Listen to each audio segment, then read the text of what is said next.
오늘 사회복지주를 맞아 예배드리는 여러분 모두를 주님의 이름으로 사랑하고 환영합니다. 이 시간 예배할 때에 세상에 힘없고 작은 존재들을 특별히 사랑하시는 우리 주님의 따뜻한 은혜가 여러분들에게도 포근히 내려앉기를 주님의 이름으로 축원합니다. 오늘은 누군가를 업어준다는 것은 이라는 주제로 좀 말씀을 함께 나누고자 합니다. 감리교회의 설립자 존 웨슬리 목사님은 그가 목회를 하면서 신학을 그분이 세운 것은 아니지만 후대에 많은 이제 목회자들이 신학자들이 이 존 웨슬리 목사님의 그러한 이제 신학을 정리를 하면서 세 가지를 중요시 여겼습니다. 바른 교리, 또 하나는 바른 체험 경험이에요. 또 하나는 바른 삶의 실천입니다. 이 세 가지가 잘 어우러짐으로 이제 우리 복음의 그러한 이제 능력이 더욱 이 땅에서 이루어지게 되어졌는데요. 우리 감리교회는 그래서 이 복음이 선포되고 선교되는 곳에는 항상 이 복음과 더불어서 교육과 의료 그리고 사회복지가 함께 이루어졌습니다. 이것이 있었기 때문에 바른 실천의 삶이 뿌리를 내릴 수 있었고 오늘까지도 이러한 이제 선한 복음의 능력이 영향력이 오게 되어졌지요. 이러한 의료 또 교육, 여러분들 사회복지 나눔 이건 아주 중요합니다. 그래서 저도 일찍이 저희 고향 교회가 벌써 한 110년의 역사를 가지고 있어요. 시골 교회지만 55년이 벌써 된 것 같으네요. 교회에 당시에 유치원이 세워졌습니다. 운영이 되어졌어요. 그래서 60년대에 처음으로 제가 참 감사하게도 유치원 1회 졸업생이 됐습니다. 그런데 지금도 그 유치원이 있어요. 저희 마을에 샛별 유치원이라고 우리 지중해 마을에 유치원이 샛별 유치원이라 제가 정도 많이 가고 특별히 관심도 많이 갑니다. 이름이 똑같다 보니까 샛별 유치원이라 샛별 유치원 장하고 귀여운 우리들의 꽃동산 55년이 지나도 안 잊어먹어요. 그 노래를요.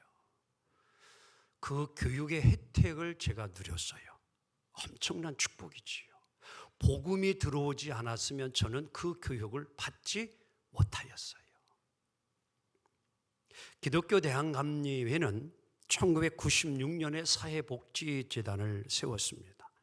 그리고 다양한 복지 사업을 지금도 계속 이루고 섬김의 역사를 하고 있습니다. 이 디아코니아의 사명, 그래서 지금도 우리 선교국, 교육국, 재단 사무국, 사회평신도국 이렇게 국이 있어요. 우리 감리교회는 본부가 있는데 이 모든 감리교회들이 여러분들 이제 그 어렵고 힘든 그런 국제적인 그 기근 지진으로 이제 어려움을 당하였을 때 또 전쟁으로 어려움을 당했을 때 그런 우리 교단 본부 사회국에서는요 그동안 이제 이런 기금을 잘 준비해 놓았다가 가장 먼저 그곳에 가장 필요한 물자를 제공해 줍니다. 그런 것에 우리들이 헌금들이 쓰여져요. 어떤 때는 우리 신앙생활하는 분 가운데 보면은 헌금을 안 하고 이런 사회복지 이런 데 기부하고 기증하는 분들이 있는데 교회가 이러한 일을 잘 하지 않는 이런 의심이 들어서 그렇게 한다고 하는 분은 이야기를 들었어요. 그렇지가 않습니다. 지금도 여러분 어려움이 생기면 가장 먼저 그 일을 우리 교회가 행하고 있어요.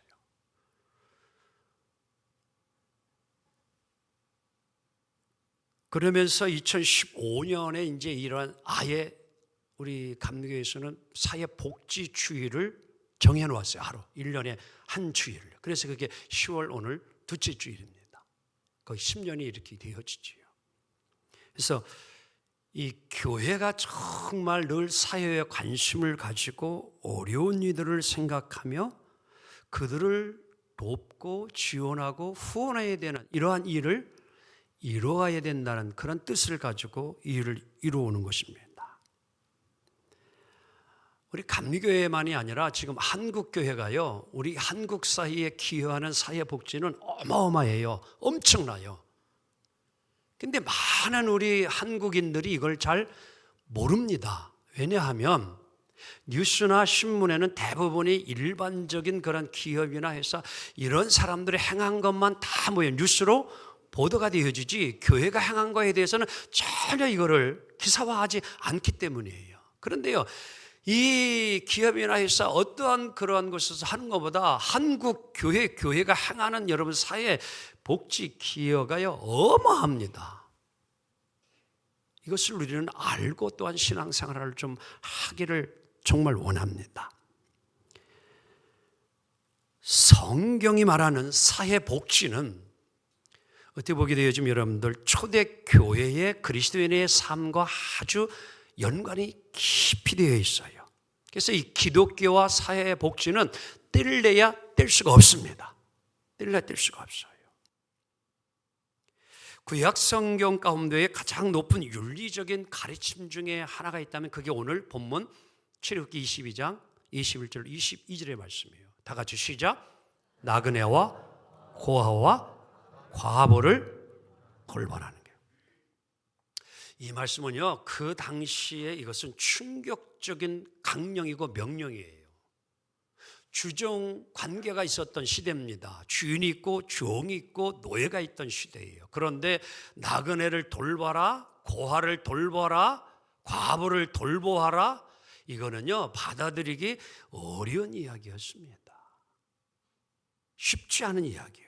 근데 성경은 뭐예요? 인간이 가장 정말로 이웃 간에 실천하며 사회 속에서 삶을 살아가야 될 것이 뭐냐? 어려운 이웃들을 돌보라는 거예요. 나그네, 고아, 과부, 특히 이 사람들.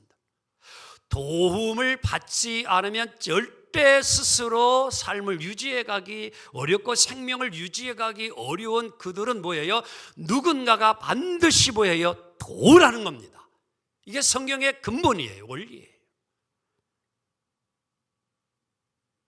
우리 예수님도 그래서 여러분 율법사가 와서 질문을 하지요. 성경에 66권이 있는데 계명이 있는데 이 계명 중에 가장 으뜸이 되는 게 뭐냐? 귀한 게 뭐냐? 예수님 다른 말씀하지 않았습니다. 간단하게 말씀드렸어요. 제일 크고 첫째 되는 계명은 하나님을 사랑하는 것이고 둘째는 내 이웃을 내 몸과 같이 뭐하라? 사랑하라는 거예요. 성경 말씀은 간단합니다. 사랑하며 살라는 거예요. 하나님 사랑, 이웃 사랑. 오늘 여러분, 그럼 하나님을 사랑한다는 것을 여러분들 어떻게 우리가 보여줄 수 있을까요? 한번 이렇게 질문해 볼까요? 옆 사람에게 하나님 사랑합니까? 그래봐 한번. 그러면 보여줘 봐요. 그래봐 한번. 그래요. 여러분들 이렇게 믿지 않는 이들이 오늘 우리 믿는 여러분과 저에게 하나님 믿죠? 예. 하나님 사랑을 예. 그럼 하나님 사랑하는 걸 내게 좀 보여주세요. 그러면 뭘로 보여줄래요? 하나님 사랑은 이것이다. 다른 거 없습니다. 이웃 사랑 실천하면 됩니다. 그게 하나님 살아있음을 보여주는 거예요. 그래서 예수님이 선한 사마리아인을 비유해 준 거예요. 죽어가는 이 제사장, 율법사 그냥 지나가지만 뭐예요? 선한 사마리아인. 그는 뭐예요? 지나치지 아니하고 그를 사랑해주고 돌봐주고 치료비를 주고 시간, 물질 다 투자해 줍니다. 오늘 이처럼 예수님의 가르침을 가장 가장 잘 실천한 자들이 누구냐? 초대교회 교인들이었어요. 그들은 핍박과 환난 속에서도 이웃 사랑하는 일을 게을리하지 않았습니다. 기독교인에 대해서 잘못 소문이 나고 핍박을 받을 때에 당시의 기독교 변증가 아리스토텔레스는 잘못 오해하고 있던 그 당시의 로마의 황제 그리고 정치인들에게 이렇게 편지를 써서 보냈어요. 자, 함께 읽도록 합시다. 시작. 기독교인들은 어디를 가나 겸손과 친절을 다합니다. 과부들을 멸시하지 않으며 고아들을 학대하는 자들로부터 고아들을 해방시킵니다. 가진 사람은 못 가진 사람에게 아쉬움 없이 내어주고 뜨내기가 눈에 띄면 자기네 집으로 맞아들이며 마치 친형제처럼 반깁니다. 계속해서요. 어떤 가난한 사람이 세상을 떠났다면 그들은 자신들의 능력이 닿는 대로 장례를 주선합니다. 그들 속에 가난한 사람이나 궁핍한 사람이 끼어 있다면 이틀이나 사흘이나 단식을 해서라도 궁핍한 사람의 필요한 양식을 마련해 줍니다. 여러분, 이 편지를 읽는 순간 어떠한 마음이 들어옵니까? 정말 이러한 교회가 오늘 이 땅에 있다면, 오늘 그러한 교회를 향한 일반인들의 교회를 향한 이미지는 어떻게 여러분 보여질까요? 초대교회 교인들은요, 정말 이웃을 자기 몸처럼 사랑하는 삶을 이루었습니다. 예수님의 가르침을 삶으로 증명해 보여줬습니다. 그러한 점에 있어서 여러분들 초대교회는 위대합니다. 초대교회 성도들은 대단합니다. 그들이 이러한 삶을 실천한 것이 그것만으로도 위대하고 대단하지만 그들이 이러한 일을 행한 이유가 또 위대한 것은 다름 아님 그 일을 행할 때 그들은 억지로 누가 시켜서 그렇게 하지 아니하고 자발적으로 스스로 기쁨으로 이 일을 행하였다는 거예요. 그게 베드로전서 5장 2절에 있습니다. 시작. 억지로 하지 말고 자원함으로 하며 기꺼이. 아멘. 정말 너무 아름답습니다. 정문열의 편지를 함께 읽었지만 이들은요, 가난한 사람을 돕고 장례를 치러주고 부모가 가난해서 먹을 것이 없는 아이에게는요, 자기가 2, 3일 굶어서 그걸 모아가지고 대신 뭐예요? 그 굶어가는 아이들에게 나누어주는 삶을 살았어요. 그리고 어디도 오고 가지 못하고 집에만 갇혀 있는 오늘날로 독거노인입니다. 그러한 노인들을 일찍이 초대교회 성도들은 찾아가서 그들을 돕는 일에 힘썼던 것이 초대교회 성도들의 삶이었음을 이야기해 주고 있습니다.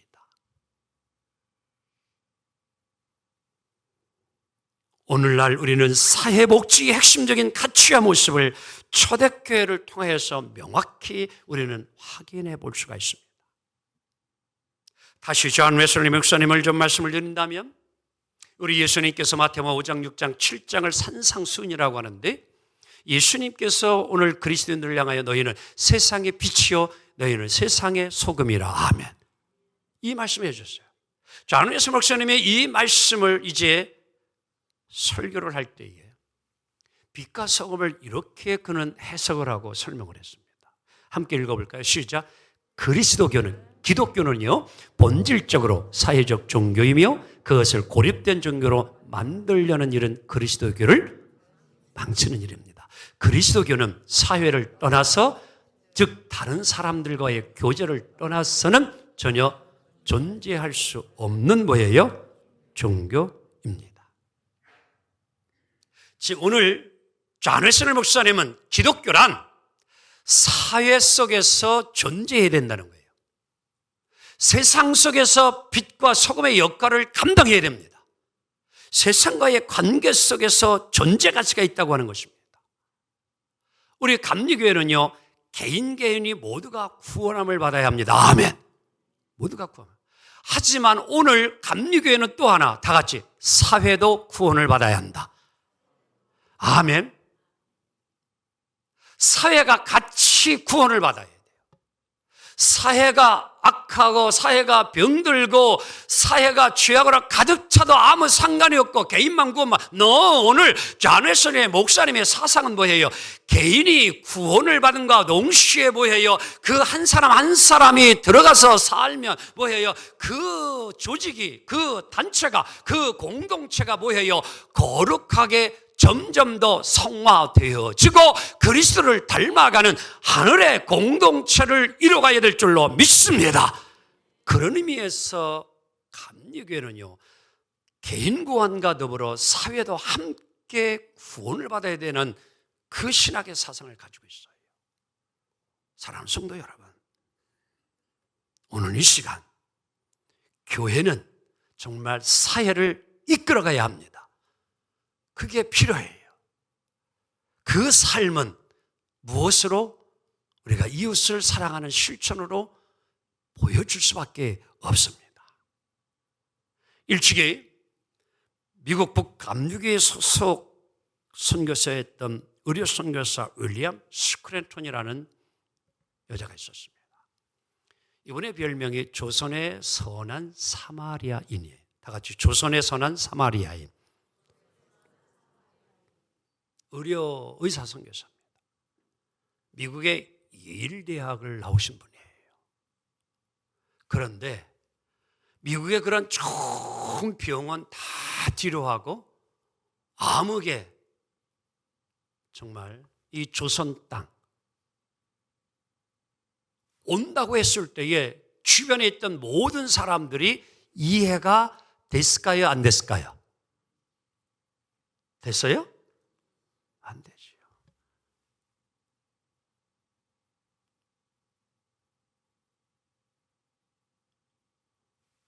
우리 권사님 딸이 서울대 의대 나와가지고 이제 의사로 일을 해야 되는데 서울대 병원에 의사 일하자냐고 저 아프리카 케냐 그걸로 가서 의사하겠다 그러면 보낼래요? 안 보낼래? 아직은 고민을 해보지 못하셨지, 그치? 모두가 다 만류했습니다. 그러한 곳을 왜 가냐? 그런데 뭐예요? 뭐 때문에 와요? 복음 때문에 온 거예요. 그리스도의 사랑을 가지고 온 거예요. 그리고 와서 고종 황제 때에 병원을 하나 허가받았어요. 그게 시병원이에요. 다 같이 시병원. 이게 베풀 시자예요, 저거예요. 그 뒤에 있는 게 지금 처음 지은 그 병원이에요. 저 귀와 이렇게 돼 있는 거예요.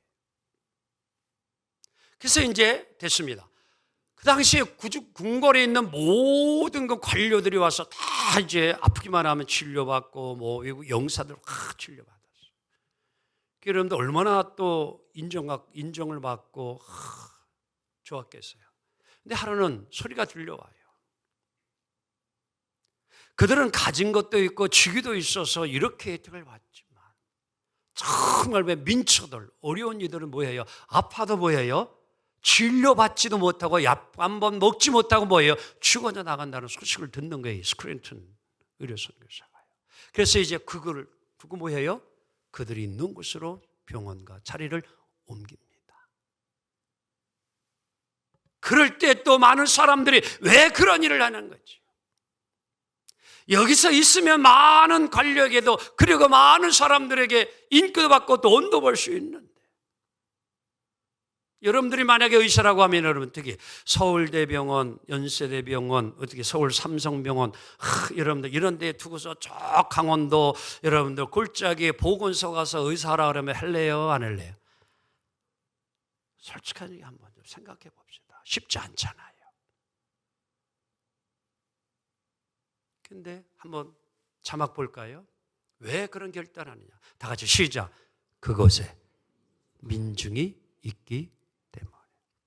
그곳에 가난한 이들이 있기 때문에. 그곳을 간다는 거예요. 사랑하는 성도 여러분, 오늘 베드로는 베드로 전서를 쓸 때에 목적이 있었어요. 시작을 이렇게 합니다. 본도, 갈라디아, 갑바도기아, 아시아, 비두니에 흩어져 있는 나그네를 위하여. 누구를 위하여? 나그네를 위하여. 핍박과 환난으로 정말 신앙을 위하여 떠났던 그들, 어떻게 보면 희망이 없는 그들. 그래서 그는 그들에게 베드로전서 1장 3절 보게 되어지면 여러분들이요 살아있는 소망을 가지십시오. 그리고 썩지 않고 더럽지 않은 하늘의 기업이 여러분의 것입니다. 지금 어렵고 힘들지만 하늘의 축복이 여러분을 기다리고 있으니 잘 이겨내기를 원합니다. 희망을 가지시기를 원합니다. 잠시 잠깐 환난이 있을지라도 이겨내기를 원합니다. 하나님이 함께 하십니다. 어떻게 보면 막 힘 있는 말을 막 위로를, 소망을 막 해주고 있어요. 마치 여러분들 무덤 속에 있는 시체도 듣기만 하면 벌떡 살아서 나올 듯이 막 위로의 말씀을 줍니다. 그러다가 이제 3장쯤 오게 되어지면 그 믿음의 교우들, 지쳐있는 그들, 어려움이 있는 이들에게 이제 이렇게 이야기를 해요. 베드로전서 3장 8절입니다. 시작. 마음을 같이하여 동정하고 형제를 사랑하며 불쌍히 여기며 뭐해요?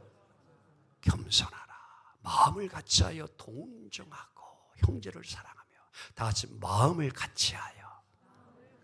서로 힘들고 어려울 때에 서로 위로해 주라는 거예요. 서로 보듬어 주라는 거예요. 서로 안아 주라는 거예요. 그래서 여러분들 이 어려움을 잘 이겨내라고 이야기를 합니다.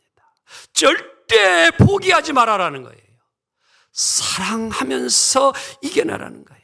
그래서 오늘 이제 5장에 와서 베드로는 이렇게 강력하게 윤리적인 권면합니다. 시작. 무엇보다도 뜨겁게 서로 사랑할지니 사랑은 허다한 죄를 덮느니라. 서로 대접하기를 원망 없이 하고 각각 은사를 받은 대로 하나님이 여러 가지 은혜를 맡은 선한 청지기 같이 서로 봉사하라. 한번 옆 사람 보면서 서로. 다시 한번 서로.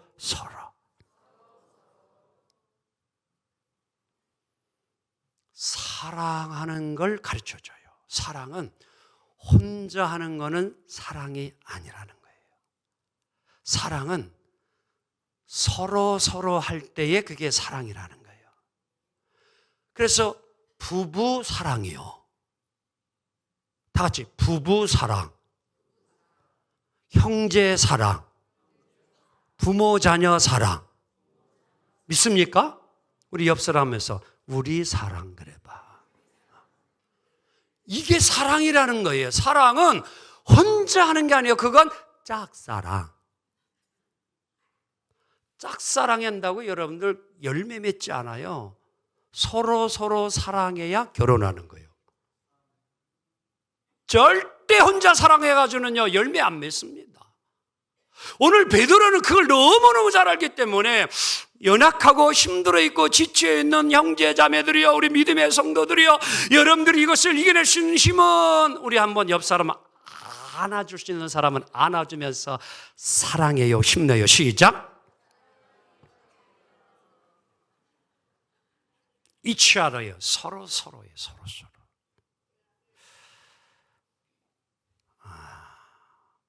지난주에는 참 기분이 좋더라고.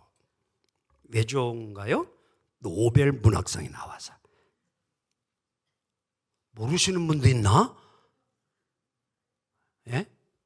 우리 한강, 이름도 기가 막혀. 한강의 기적을 이루셨어요. 노벨 문학상 여성 시인이요, 작가예요. 대단합니다. 또 자랑스럽습니다. 그분의 글을 소개하는 것은 아니고 박서영 씨의 오늘 시를 하나 소개합니다. 업어준다는 것. 다 같이 업어준다는 것. 여러분 가운데 한 번도 업힘을 받지 않은 분은 없으리라 생각이 돼요. 아마 다 업혀왔을 거예요. 그리고 업어서 길렀을 거예요. 업어준다는 것 함께 읽어봅시다. 시작. 희고 눈부신 그의 숨결을 듣는다는 것이요, 그의 감춰진 울음이 몸에 스며든다는 것, 서로를 찌르지 않고 받아준다는 것, 쿵쿵거리는 그의 심장에 등줄기가 청진기처럼 뭐예요? 닿는다는 것. 마치 사랑은 업어주는 것과 같다는 거예요. 울던 아이가 어머니 등에 업히면 울다가도 울음을 그쳐요. 그리고 얼마 안 있다가 금방 뭐예요? 어떻게 잘하셔? 그러면 어머니는 그 아이의 숨결을 들어 못 들어요? 그의 심장 소리 들어 못 들어요? 들어요. 이게 사랑이에요. 이게 사랑이에요. 오늘 여러분, 사랑은 그렇게 대단한 게 아니에요. 여러분, 정말 우리 주변에는요, 생각지 못하는 일을 당하는 분이 있어요. 어떤 때는 그러한 장례를 당하는 경우 있어요. 정말 어떤 때는요, 이 목사도요, 무슨 말로 위로해 줄 수가 없어요. 어떤 말로 표현해 줘야 될까? 주님의 위로가 함께 합니다. 그래서 위로받는다 하면은 아니 100번, 1000번이라도 하겠죠. 근데 어떤 때는 정말요, 이 한마디 말보다도 그냥 뭐예요? 가서 뭐 해주면 되더라? 부둥켜 안 하면 끝나더라고요. 그리고 같이 뭐예요? 울어주는 거예요. 그러면요, 더 이상 다른 것이 필요 없어요. 안아주면 모든 것이 같이 공감이 됩니다. 공감이 돼요. 그의 아픔, 그의 고통, 그의 슬픔이 내게도 같이 뭐예요? 느껴지는 겁니다. 그의 숨소리, 그의 아픔, 이게 안아주는 거예요. 오늘 그 안아줌 필요하지만 오늘 우리는 뭐예요? 업어줄 필요가 있습니다. 업어주는 거는 혼자 되는 게 아니에요. 업어주는 거예요. 업어주면 됩니다. 말씀을 정리합니다. 오늘 이 삶을 잘 이루었던, 또 고집하며 살아왔던 초대교회의 성도들의 삶, 또한 여러분 존 웨슬리 목사님의 그러한 신학의 그러한 정신, 그리고 그 정신을 오늘도 물려받고 그 삶을 이뤄가는 우리 감리교회, 또 오늘 이 시간 후에들, 우리는 이 삶을 이뤄가기를 원합니다. 사랑에 메말라가는 오늘 이 시대에 오늘 우리에게 우리 주님 마태복음 25장 40절 이렇게 말씀합니다. 지극히 작은 자 하나에게 한 것이 곧 내게 한 것이라. 이 말씀을 새기며 순종하며 삶을 이뤄감으로 여러분과 저의 이 작은 하나의 사랑의 실천을 통하여 이 사회가 더욱 따뜻하고 아름다운 사회, 이 나라, 여러분의 가정 모두가 되기를 주님의 이름으로 축원합니다. 기도합니다.